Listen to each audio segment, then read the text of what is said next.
You're listening to the Eat, Drink, Explore Radio Network. Fabulous. Live with the very latest food, beverage, and travel trends. Amazing. Now here's the host of our show, Mr. Randall White. Hello, hello, hello, everyone. Very good day to you. You've arrived at California's numero uno place to talk about our state's food and beverage scene. We always do it with a local, seasonal, and sustainable focus. This is Eat, Drink, Explore Radio's Market Fresh Hour, and it is our goal to put you in touch with the farmers who grow, the producers who make, and the people who know about your favorite food and drink.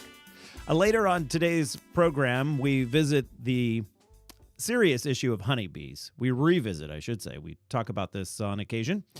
Specifically, some items that may be in your yard, on your patio, along the walkway to your home, that may be playing a role in colony collapse.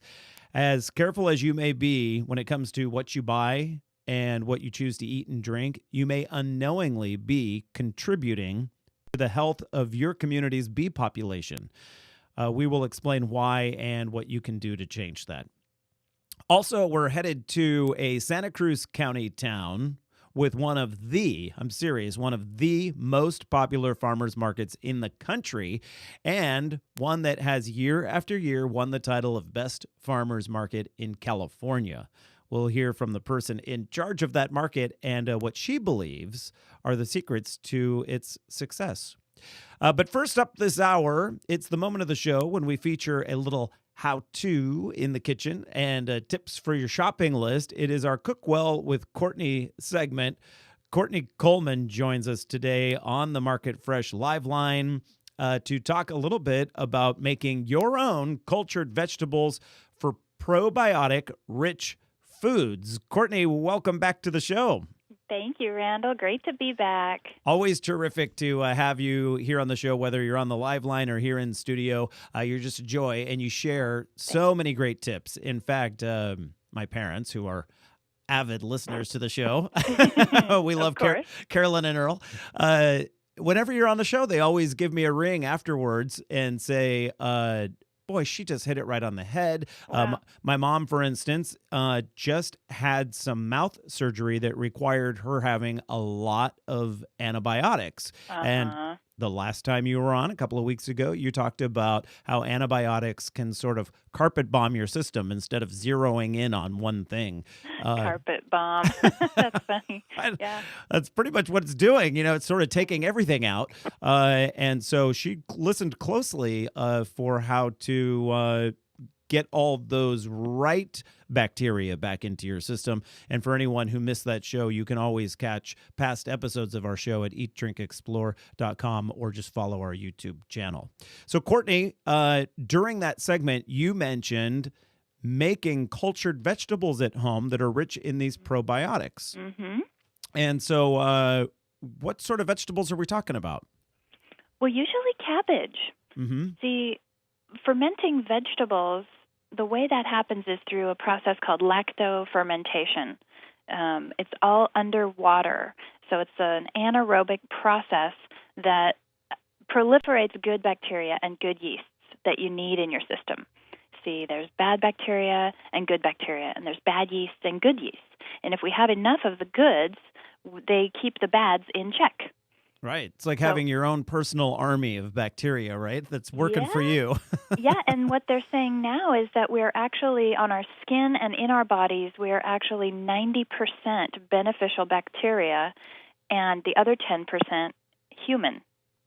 It's weird to think there's things moving all over us. I mean, it makes your skin crawl when you think about it, but your skin is literally crawling with. Yeah, and their interest is in keeping us healthy so that they maintain their vehicle. Yeah, these are our friends. Yes, totally. They're like those little fish. I forget what they're called that follow the sharks and the whales around and sort of help out keeping the body clean and in shape, and one benefits the other. Oh, my gosh. Well, at first they thought it was just digestion and nutrient assimilation. Mm-hmm. In the past 20 years, there's been so many wonderful research studies about all the benefits that probiotics give us, whether it's skin and hair.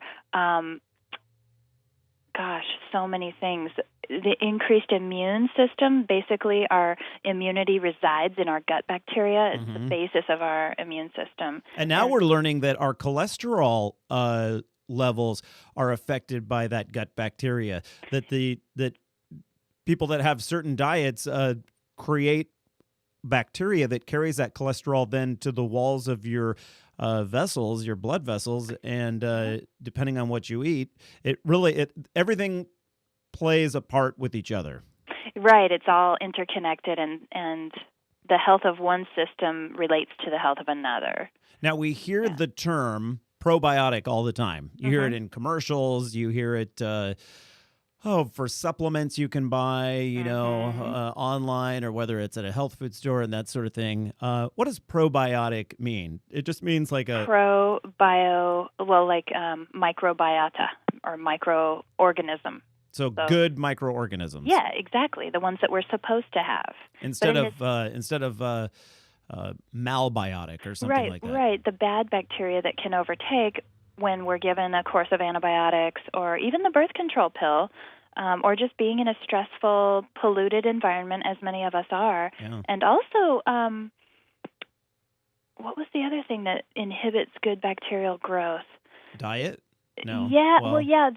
Basically, the standard American diet feeds the bad bacteria and the bad yeasts, and they have a chance to overtake the good, and then there's an imbalance, and we get the symptoms of the white coating on the tongue. Well, this is yeast imbalance symptoms, which they say, 80% of North Americans have Candida yeast overgrowth, and that's like toe and nail fungus and patchy, dry skin, itchy skin. The corners of the eyes, usually the outer corner of the eye, will get real dry and itchy. Yeah, and you talked about how to battle that. So on our website, just search Candida, and you can hear Courtney talk about the different ways to battle that. What about sleep? Does sleep play a role if you have a healthy sleep cycle in the bacteria? I'm sure it does, because when we sleep, our body has a chance to repair itself.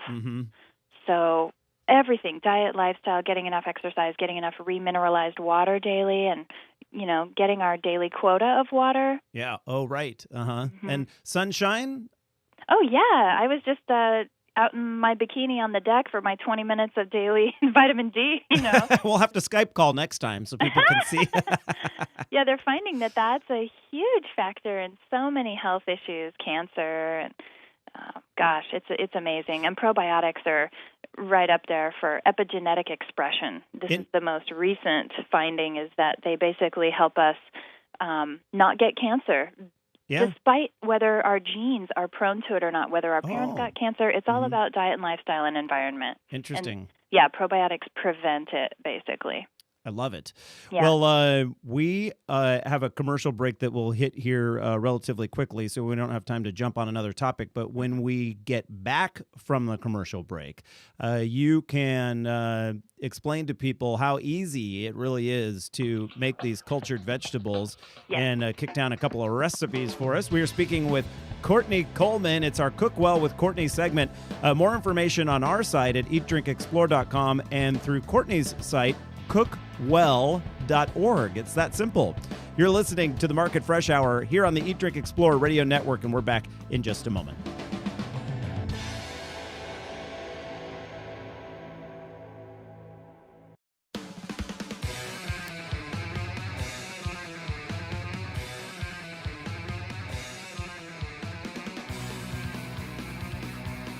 All right, 19 minutes now past the hour here on the Market Fresh Hour of the Eat, Drink, Explore Radio Network. I'm your host, Randall White. Always great to have you with us as we talk about all things food and beverages, local, sustainable, and we really like to skew things toward your health. And specifically when we're speaking with Courtney Coleman of CookWell.org. It is our CookWell with Courtney segment.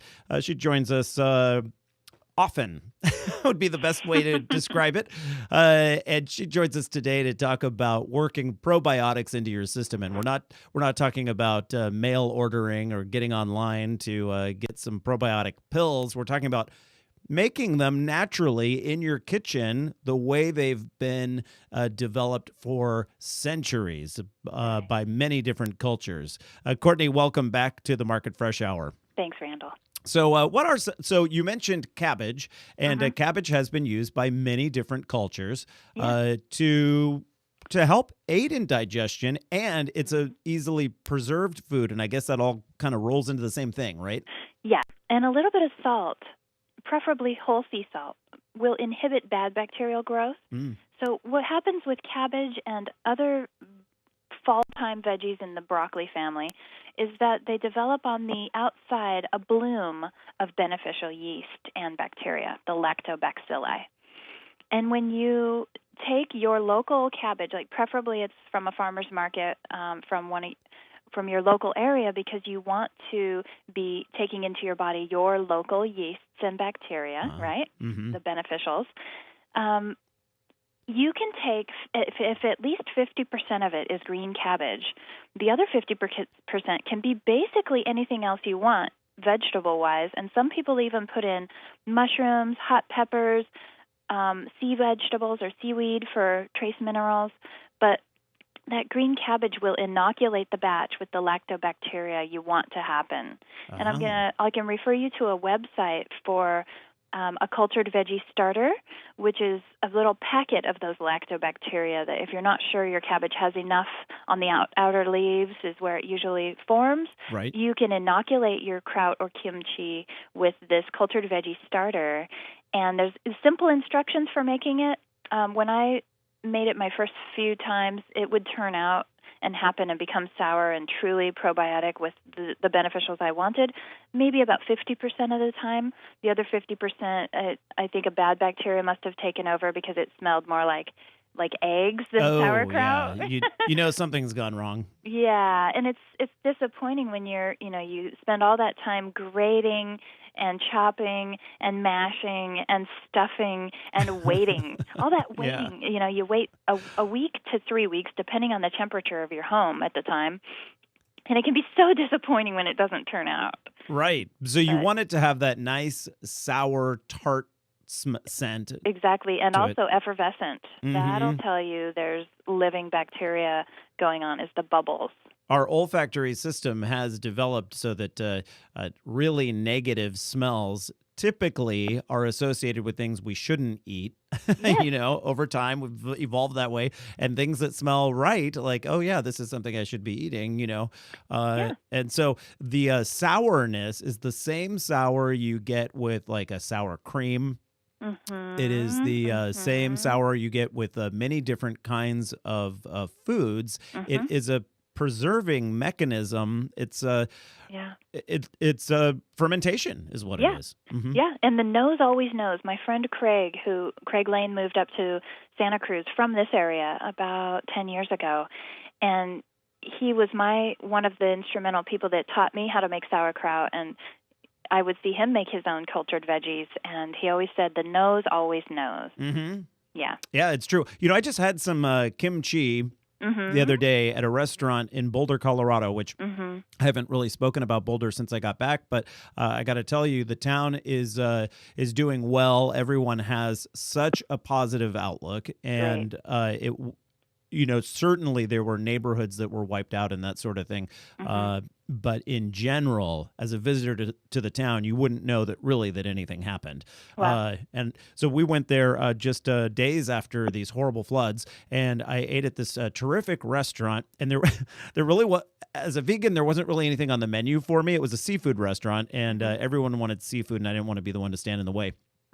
And so we went there, but I was able to order all these sides. So I sort of put together a dinner of sides. And one of the sides was kimchi. And I have to be honest, I've had it on plates before, but as sort of this little side dish kind of thing. Yeah.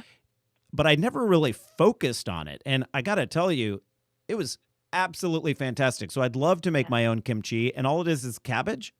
No. Kimchi is a variety of different vegetables, but 50% of it is green cabbage, and often kimchi will have hot peppers in it. I see. Yeah. That's why I liked it so much. You can basically search online for how to culture kimchi, how to make your own sauerkraut. bodyecology.com is a really great website for getting that cultured veggie starter and a bit of instruction on culturing your own veggies, whether you're making beet kvass, kimchi, or sauerkraut.